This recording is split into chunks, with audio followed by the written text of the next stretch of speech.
கூட்டுறதுக்கு என்ன உங்களுக்கு குறைச்சல்? அது ஏன் அரசாங்கம் செய்யல? அது ஏன் ஒரு பயிற்சி கொடுக்கல? இது சாதாரண கேரளாவை எடுத்துக்க.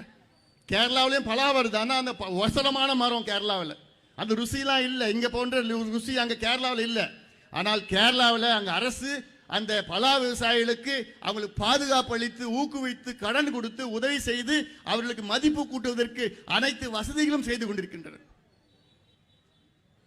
கேரளாவில் பலாப்பழத்தை வைத்து 200 பொருட்களை தயாரிக்கின்றார்கள்.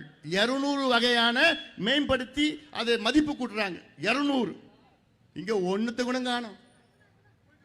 இந்த பலா பிஞ்சி, பலா கொட்டை, அந்த பலா பழம், தம்பி பேசினார்ல, சிவான்னு பேசினார்ல, அந்த அந்த பலா அந்த சாரி அந்த முந்திரி பழம், அந்த முந்திரி பழத்தை அது முந்திரி பழத்தை மேம்படுத்துறாங்க. அந்த பலா மறுபடியும் வர பலா வந்து என்ன பண்ணான், ஃப்ரீஸ் ட்ரை பண்ணணும், இல்லை ட்ரையரில் போடணும், இல்லைன்னா கோல்ட் ஸ்டோரேஜ் குளிர் பதன கிடங்குகள் உருவாக்குங்க. இங்க இவர் அமைச்சரா, வேளாண் துறை அமைச்சரா வந்து ஏதாவது ஒரு குளிர் பதன கிடங்கு ஏதாவது பண்ணியிருக்கிறாரு? இங்க ஏதாவது ஒண்ணு நான் கேட்கிறேன். எவ்வளோ செய்யலாம், எவ்வளோ செய்யலாயா? பயிர் எறியுது எனக்குலாம். எங்க கிட்ட ஆட்சி இருந்ததுன்னா இதெல்லாம் நாங்க கண்ணை மூடிட்டு நாங்கள் செய்வோம்யா, கண்ணை மூடிட்டு. இதெல்லாம் இங்க இருக்கிற பண்ருட்டி பலாப்பழம் உலக அளவில் எங்களால் ஏற்றுமதி செய்ய முடியும்.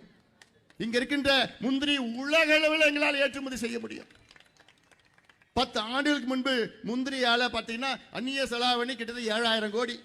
இன்னைக்கு 2000, 1500, 2000 கோடி.